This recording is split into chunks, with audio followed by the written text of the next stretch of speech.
Fantasma de Lampião. Virgulino Ferreira da Silva, conhecido como Lampião, o rei do cangaço, Serra Talhada, 4 de junho de 1898, Poço Redondo, 28 de julho de 1938, foi um cangaceiro, herói e contraventor, brasileiro que atuou na região do sertão nordestino do Brasil. Segundo o biógrafo Cicinato Ferreira Neto, o apelido Lampião foi lhe dado devido ter facilidade em manejar o rifle, que, de tanto atirar, mais parecia um candeeiro aceso nas escuras noites da Caatinga. Lampião foi provavelmente o líder banditista de maior sucesso do século XX. Por parte das autoridades, este simbolizava a brutalidade, uma doença que precisava ser cortada. Para uma parte da população sertaneja, ele encarnou valores como a bravura, o heroísmo e o senso da honra. Por conta disso, suas façanhas o transformaram em um herói popular no Brasil, principalmente na região nordeste do país, lhe rendendo uma reputação equivalente ao contraventor norte-americano Jesse James e ao revolucionário mexicano Pancho Villa. Morte. No dia 27 de julho de 1938, o bando acampou na fazenda Angicos, situada no sertão de Sergipe, esconderijo tido por Lampião como de maior segurança. Era noite, chovia muito e todos dormiam em suas barracas. A volante chegou tão silenciosamente que nem os cães perceberam. Por volta das 5 do dia 28, os cangaceiros levantaram para rezar o ofício e se preparavam para tomar café, quando um cangaceiro deu alarme. Já era tarde demais. Não se sabe ao certo quem os traiu. Entretanto, naquele lugar mais seguro, o bando foi pego totalmente desprevenido. Quando os policiais do tenente João Bezerra e do sargento Aniceto Rodrigues da Silva abriram fogo com metralhadoras portáteis, os cangaceiros não puderam empreender qualquer tentativa viável de defesa. O ataque durou cerca de 20 minutos e poucos conseguiram escapar ao cerco e à morte. Dos 34 cangaceiros presentes, 11 morreram ali mesmo. Lampião foi um dos primeiros a morrer. Logo em seguida, Maria Bonita foi gravemente ferida. Alguns cangaceiros, transtornados pela morte inesperada do seu líder, conseguiram escapar. Bastante eufóricos com a vitória, os policiais apreenderam os bens e mutilaram os mortos. Apreenderam todo o dinheiro, o ouro e as joias. A força à volante, de maneira bastante desumana para os dias de hoje, mas seguindo o costume da época, decepou a cabeça de Lampião. Maria Bonita ainda estava viva, apesar de bastante ferida, quando foi degolada. O mesmo ocorreu com Quinta-feira, Mergulhão. Os dois também tiveram suas cabeças arrancadas em vida. Luiz Pedro, Elétrico, Enedina, Moeda, Alecrim, Colchete, 2, e Marcela.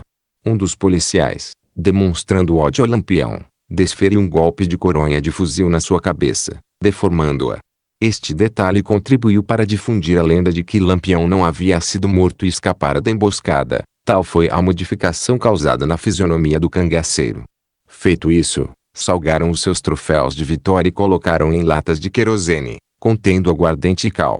Os corpos mutilados e ensanguentados foram deixados a céu aberto, atraindo urubus. Para evitar a disseminação de doenças, dias depois foi colocada creolina sobre os corpos. Como alguns urubus morreram intoxicados pela creolina, este fato ajudou a difundir a crença de que eles haviam sido envenenados antes do ataque, com alimentos entregues pelo coiteiro traído.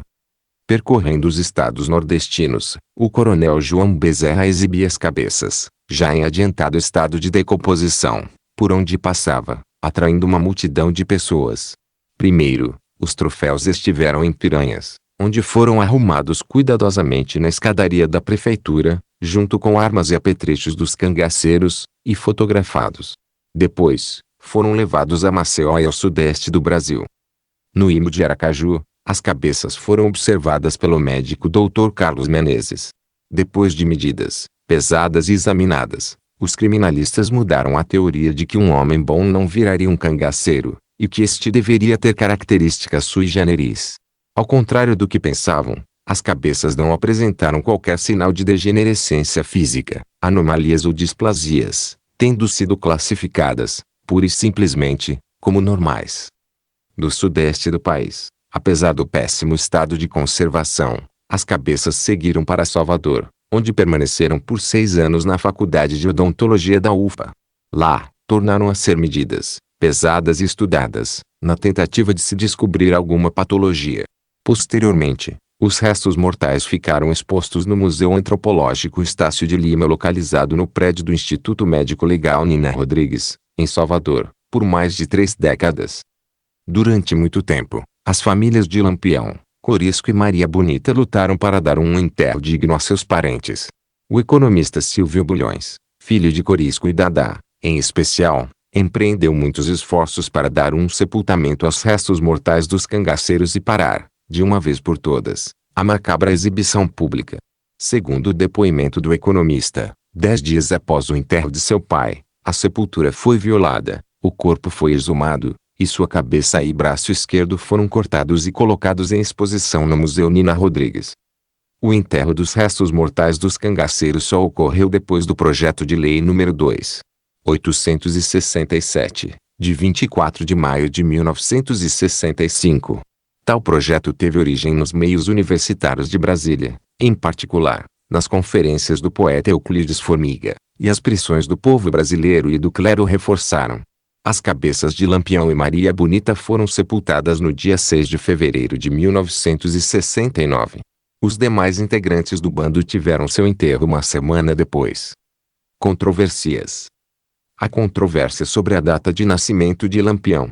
As mais citadas são 4 de junho de 1898, data que consta em sua certidão de batismo, uma das mais citadas na literatura de cordel. Este dia é geralmente aceito por muitos devido ao costume das regiões do semiárido de primeiro batizar as crianças e registrá-las tempos depois, devido a um misto de religiosidade e desconfiança em relação ao Código Civil constituído e a um enquadramento administrativo por parte deste. 12 de fevereiro de 1900, data dada segundo Antônio Américo de Medeiros pelo próprio Lampião em entrevista ao escritor cearense Leonardo Mota, em 1926, em Juazeiro do Norte. Lendas. O fantasma de Lampião Caveira.jpg. Muitos dizem que seu espírito ronda diversos estados do Nordeste, muitas das vezes em uma forma de esqueleto, outras na forma mais humana fantasmagórica em busca dos descendentes do coronel que exibiu sua cabeça.